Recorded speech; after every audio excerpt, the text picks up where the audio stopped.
Hello, welcome everyone to yet another episode of the Ninja Show. Today it's all about enterprise IoT, but before we get there, don't forget to check out aka.ms/Ninja Show. You can find all the past episodes in case you missed one.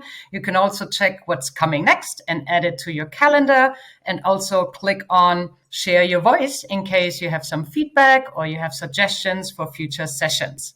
So again, today it's about enterprise IoT, and I have Nimrod with me. And Nimrod, please, thank you so much for being my my guest today. Host, that's me. My guest today. Introduce yourself. What are you doing? What makes you being my expert on the show? Hi, Heike. Thank you so much for having me today. So my name is Nimrod Aldaag. I'm a senior product manager in Microsoft Defender for IoT. I'm leading the enterprise IoT product, and I've been in Microsoft for 2.5 years now, having fun every day. That's what we love to hear. So before we dive into Defender for IoT, so is there more products, different products? I heard, tell us a little bit, the history, maybe how this product came together. Absolutely. So our group has been established about 4.5 years ago, with the vision in mind of protecting all unmanaged IoT devices for our customers.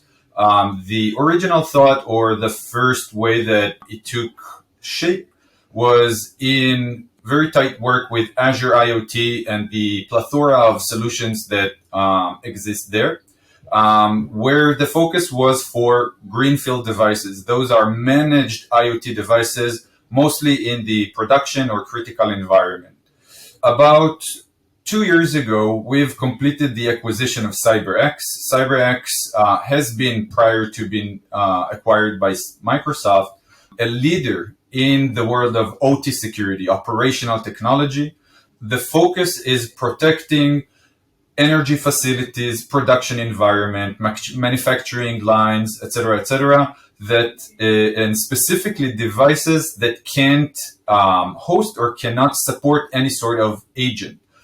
So completely unmanaged devices, what we refer to as brownfield devices, and that was or became a very prominent part of our offering.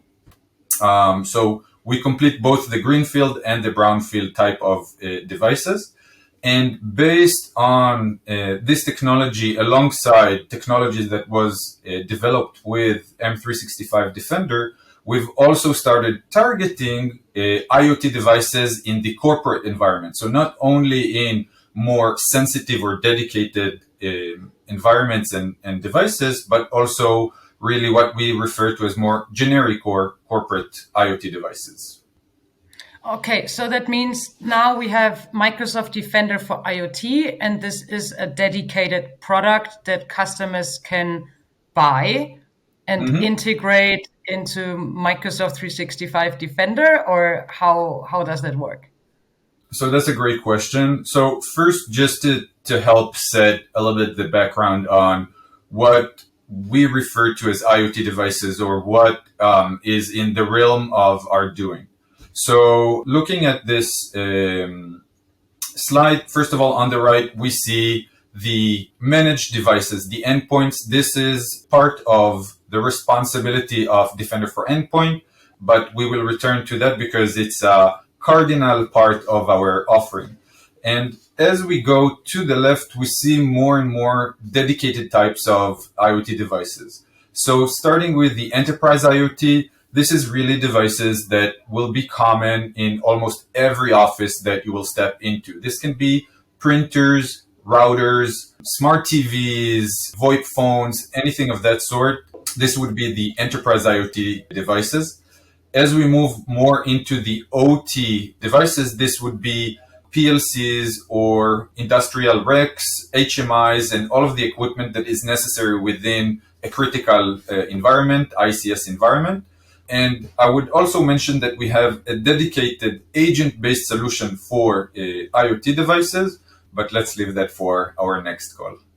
So this would be the setting of the overall devices that we address. So naturally, the enterprise IoT devices are the focus of our conversation. Our solution is, it sounds complicated, but it's actually very simple. So jumping here to the more technical perspective of how we're going about solving this problem, because when we discuss enterprise IoT, for many of our customers, there are several challenges that they are required to solve. So the first one, and a very big one, is that most of our customers don't even know what IoT devices they have. They don't know where they are. They don't know who put it there or who's the owner or what even business functionality this device serves. But those devices are still part of the network. They're still part of the environment. They're connected. They're And being of used course, by. attackers are trying to find those, right? Because they are not protected. They're just sitting there. Nobody knows. Absolutely, but that's actually a great point, because for attackers, this is a super lucrative target, right? Because there are connected devices everywhere that nobody really keeps an eye on. They don't have any dedicated security solution, but they still have access to so much data and information. So we are seeing more and more attackers moving to use IoT devices in some parts of their cyber attacks or overall campaigns. First of all, we understand that the first need that we must help customers answer is the understanding of what devices are even out there.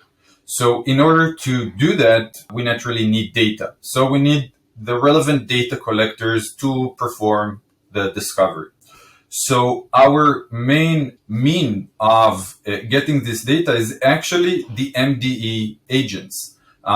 Because they are so widespread, they are already deployed on so many endpoints and servers throughout the organization. Making them, utilizing them like small sensors allows us to get really great coverage throughout the enterprise and start identifying IoT devices all over, without any need to deploy anything new or to configure something new or to install any new program or any new agent. So I think in that sense, it's really a brilliant idea that you're taking your existing deployment in order to get that visibility and coverage for your IoT devices. So now this was the discovery part. Once you have those devices discovered, I guess that Defender for Enterprise IoT is now adding additional capabilities, features on top of those discovered devices? Absolutely. So, as part of our seeding strategy, our way of showcasing some of the value for customers, we're actually providing the inventory for free. That means that if you are a P2 or an E5 licensed customer, you can today go into your device inventory and see all of your discovered devices. So Defender for Endpoint P2. Defender for Endpoint P2 and E5 license, absolutely. So yeah, you go to your inventory, you get this already, it's there. Absolutely. And for customers onboarding enterprise IoT, we provide the security value for these discovered devices. So that would take shape in the form of security recommendations about misconfigurations or use of vulnerable protocols. That would include a discovery of vulnerabilities for those IoT devices, and naturally also dedicated detections and alerts for those IoT devices that will only be applicable for customers onboarding the enterprise IoT SKU. Okay, so before we dive deeper into this, Nimrod, so where do we get all the data from? How do we know that, I don't know, this printer brand XYZ has a certain vulnerability or has some misconfiguration or something? Like, where's all that intelligence coming from? So, as I mentioned earlier, the major or the biggest part of our collection array would be the MDE agents. And we perform two kinds of collection or discovery, if you would. using these agents. The first one is what we refer to as basic discovery. This means that we're harnessing or we're leveraging the traffic that goes through the managed endpoint as is and trying, based on the traffic, to start identifying and classifying devices in the vicinity of the endpoint. So let's do a quick example.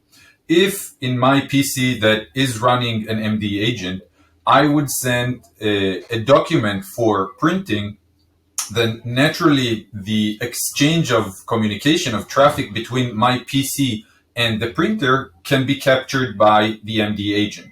And in many cases, either by unicasts or broadcasts, the printer informs or sends a lot of information about itself so users around it can find it and use it properly.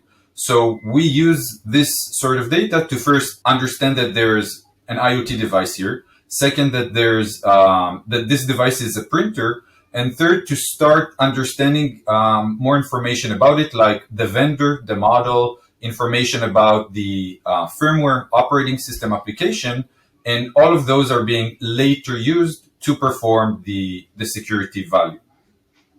So that's the basic discovery. That's the first level of discovery. The second level, which is, I believe, much more effective and interesting, is called standard discovery. In this case, for devices that we identify are around us, but we don't have enough information from the basic discovery, we take a more active approach and we start engaging very carefully and in a very tailored way with a device, basically inducing traffic to start and understand what this device is. So in this manner, we are able to better classify devices and also extract more information about them that would be used to provide the security value that we enable. So I got the discovery part. So my question was then, like, once we discovered and we have the information, the firmware, the brand, like, what is our intelligence in the back end? Where do we get that from, that we know that printer has, I don't know, you were saying like security recommendations, saying like, I don't know, is it like change the permissions on a printer? Like not everybody is allowed to print, or is it the wrong protocol being used? Or where's that coming from? Like, where do we gather that? Where do we buy it? I don't know. What's the team behind it? Yeah, it's a great question. So really in the same manner that we're engaging with these devices, we can test specific scenarios that we know are, I would say, dangerous or vulnerable or showing a promiscuous device. So if, or we can easily test if a device is using Telnet or VNC or older versions of SNMP who are known to be vulnerable, and easily say, okay, there's a security risk here. This device is not configured according to best practices, and we raise a security recommendation about it within the M365 Defender portal that I'll show in a minute. And in a similar way, we go about the same idea with vulnerabilities. So as I mentioned earlier, we're collecting information about the vendor, the model, the operating system, the firmware version, applications running on that device. And we leverage the power of TVM, Threat and Vulnerability Management, as a module within M365 Defender in order to identify known CVEs and vulnerabilities that are associated with this device. And naturally, we notify users about them. Okay, so now we talked a lot, and I think I'm ready to have a look at it. Do you want to do a quick demo and show us the discovery part, like the inventory, and then, of course, all the extra things like security recommendations and such? Absolutely. Here we have the Microsoft 365 Defender that we all know and love. And even here within the home screen, we wanted to plant an initial experience for more managers and admins of the system to get an initial understanding of the discovered devices that they have. So we can quickly see what discovered devices we have in this environment compared to also the endpoints that we have. And we can quickly navigate directly into the device inventory and get really the details of all of the devices that. So before we get there quickly, if someone doesn't see that dashboard or like that widget, they need to go to Defender for Endpoint settings and turn it on there, or where do they turn that basic or standard discovery on? So I would say that if you don't see this information, you either don't have the proper permissions or you don't have the right license. Because as mentioned, for every Defender for Endpoint P2 and M365 E5 license, this is enabled by default. Customers can go today, right now, into their inventory and see the discovered devices and also the discovered devices widget in the home screen. Oh, okay, it's on by default. It's Good to on know. by default. Thanks. You need to do absolutely nothing other than go and click your devices, navigate into the IoT devices tab. Naturally, we also have the discovered network devices. And as you can see here, we have just a few. This is a small demo environment that I have. And we can see that we have some printers here, some smart appliances. In most cases, it would be like a connected coffee machine or a smart refrigerator or digital signage or anything of that sort in the new connected productive office. We have security cameras. We have the really amazing plethora of audio and video devices. So everything you have here is the discover devices from your environment. It's always funny when I engage with customers and they see it for the first time. They are usually very astounded by the number of Xbox devices in their network. So take a deep breath before going in because you might find things you don't really like. This is really most of the details that you would get as part of, again, the seating experience, just like our way of showcasing some of the value. Are there some, I see like you have specific columns. Is there anything that you recommend people to make visible or maybe remove so that you have a better view? What is your recommended tables, like columns? I think the default view is pretty good. Users can always customize based on their need and based on their use cases. Definitely, IP and name are the best identifiers for these devices, right? And they also provide a lot of context for these devices. Again, as mentioned, many of these devices, nobody really knows what they are or where they came from. So understanding in what subnet they reside or what is their name in itself can provide a lot of value for the users to contextualize them and understand better where they are or what they're doing. Naturally, information about the device type, vendor, and model helps getting a better understanding. So just as an example, we have this camera here by this specific vendor. We know that some governments, some organizations have very strict regulations about what sort of manufacturers are allowed and which are not allowed. So really within this, you can get already a quick understanding of whether am I out of compliance with respect to regulations or company policies. So very quickly, even just from the inventory itself, customers can benefit so much understanding about their security posture, about their environment, about their network. So I think in itself, it's a leap forward in the management and overtaking of IoT devices. Okay, so and I think so the 1, 2, 3, 4, 5, the 6 column is, I see some red. Yes. What does it say on the, Thank you. what's going on there? Thank you for leading me to my next point. So customers who have the inventory today will not get any information about the risk level and the exposure level for IoT devices. This is enabled only for customers who have onboarded the enterprise IoT product. So I want to take you really quickly on how that is done. It's super simple and really within just 2 clicks, you can onboard. You don't need really any special person or experience to go about it. So in settings, we go into the device discovery.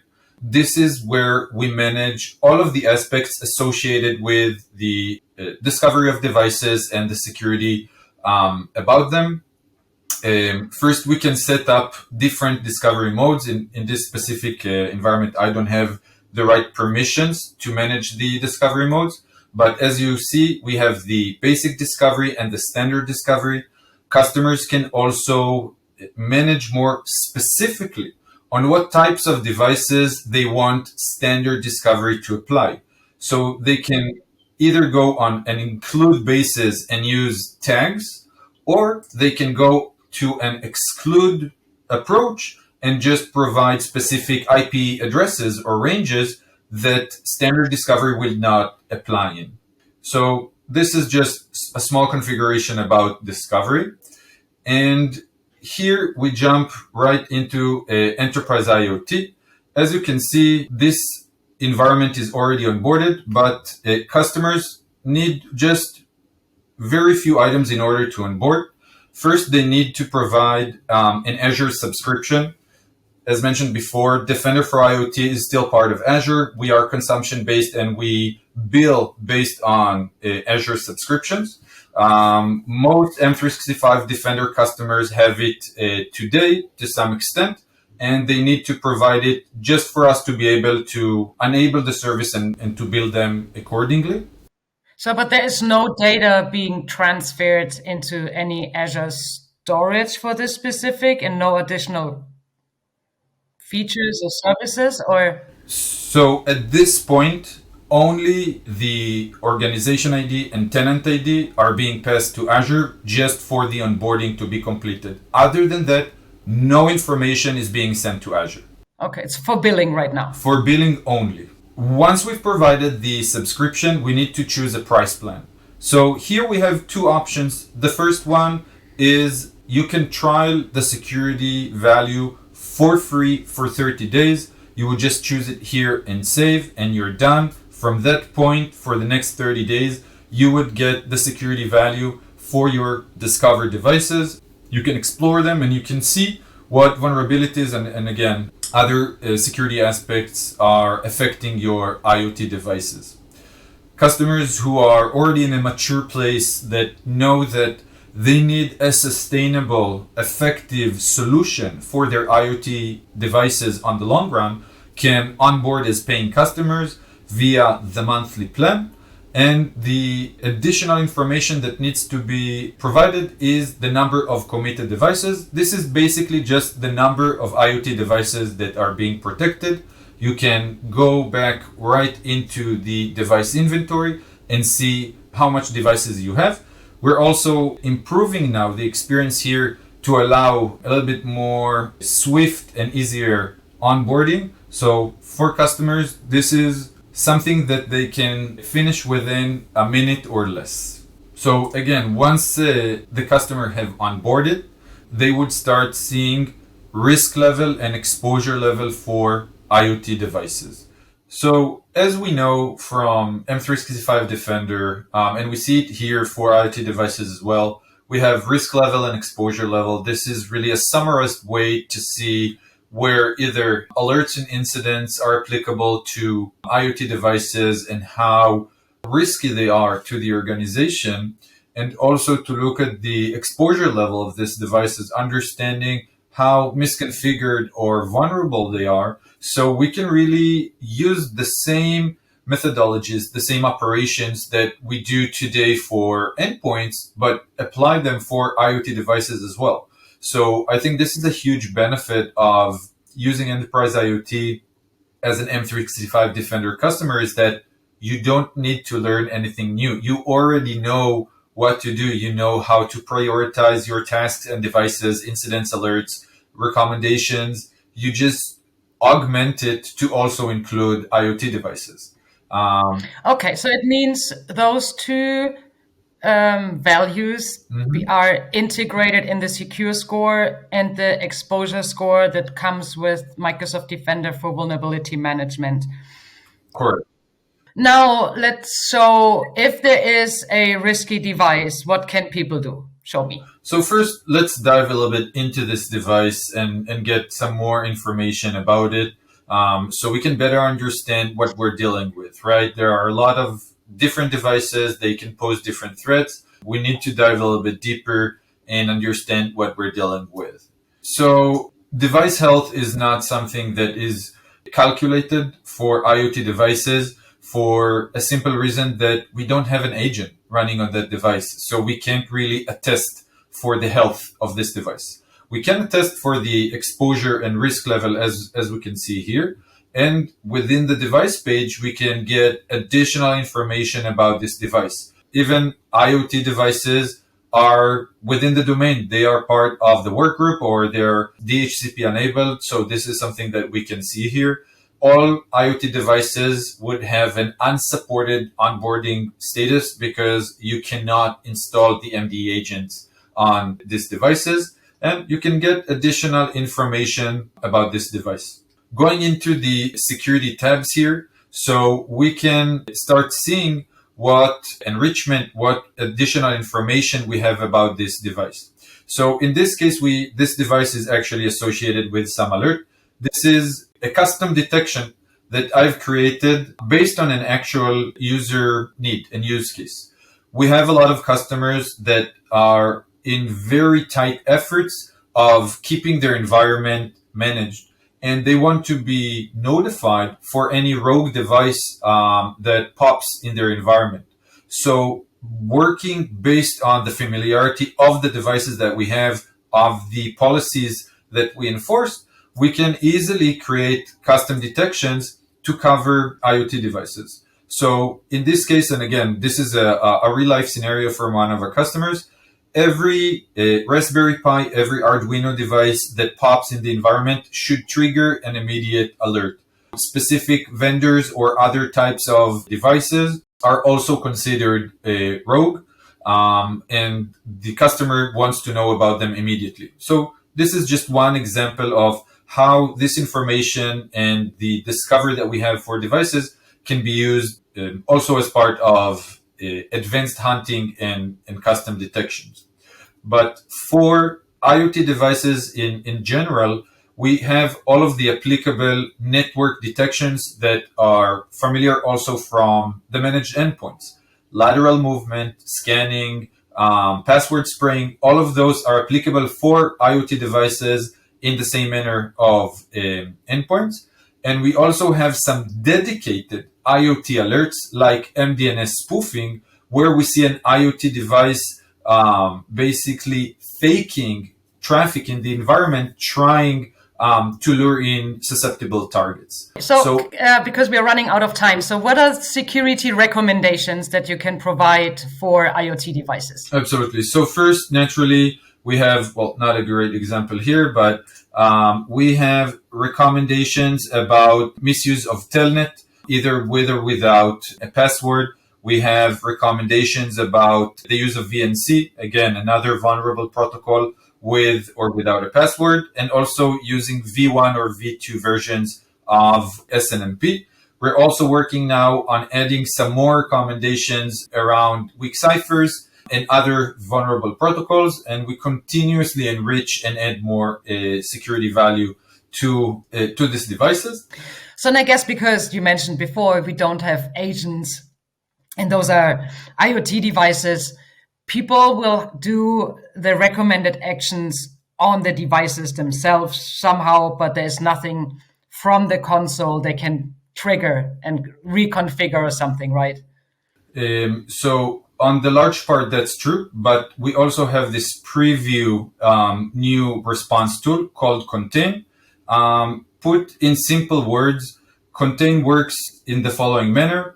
For this given device, this camera, this printer that we view as compromised, we give instructions to all of the managed endpoints to block any communication with this device. So this allows us to protect other areas in the network from this compromised device. Cool. So we looked at the discovery part. We looked, of course, into what are the security recommendations. You mentioned you can of course, write your custom queries, advanced hunting, and then build custom detections, even for your IoT devices. Is there anything else we wanted to talk about? Something we missed? I think it's important to also discuss the vulnerabilities. I think it's a very big part of security management and hygiene for the network and naturally for IoT devices. So being able to identify vulnerable applications or operating systems or firmwares within IoT devices, being able to, again, dive and understand specifically what CVEs we are addressing or facing with, allows us to find weak entry points that attackers can easily exploit and take advantage of as part of their campaign, and to be proactive about it, whether to remove that device from the network or to patch, if possible, by installing a new firmware version or a new application version. That would translate into better hygiene of the network and more effective security posture. So definitely a very big part of the overall security operations that we can do. Yeah, and I mean, knowing how Defender for Vulnerability Management is surfacing this data in the portal, and you're part of, like, the integration is there. I guess if you have vulnerabilities, you can also see all those individual icons. Mm-hmm. If there's already an exploit out there or like an attack that we know, if you have alerts based on the specific CVE or vulnerability on your network, right? So it's all integrated. Absolutely. Again, and I think this is really a strong point for this product, that you can use the exact same experience that you have today for endpoints and apply it for IoT devices, and just keep doing what you do and just keeping the same level of security to also include IoT devices. Yeah. Okay, so you actually, my question would have been, how can people trial it and how can they get further? But you showed it already. You go to your endpoint, to the settings, and then you turn on the trial. Is there any other documentation or a specific other training, learning resource that you would like to include or like share with people? Absolutely. So we have very elaborate documentation both in the M365 Defender repository as well as the Defender for IoT, just because we understand that we have customers coming from each end. The Defender for IoT documentation goes a little bit deeper about understanding different architectures and how you can leverage. Really moving back quickly to the architecture, we see that customers can also use the Defender for IoT network sensor. Put very directly, this is a network appliance that you install in your network. You configure it via span ports just to get traffic from a core switch. And we use it as an additional source for collection. So in areas that have no agents like dedicated IoT VLANs or even BMS networks, this is where you can use the enterprise IoT sensor to get additional visibility and security and make sure that you're covering the entire extent of your network. So you can read more about that in the Defender for IoT documentation. But they will also show up in the M365D portal. Correct. For customers who've onboarded and installed the sensor, devices will be sent to the M365 Defender portal. Okay. So I think we covered a lot, Nimrod. Thank you so much. We will add links to all the resources, of course, especially the documentation here, and people can follow and learn a lot more. So again, thank you very much for being my expert on today's show. My absolute pleasure. Thank you for having me. So, and everyone, I hope you enjoyed yet another episode. Come again, of course, and look at aka.ms/ninja show to sign up for the upcoming episodes. And yeah, until then, stay safe. Bye.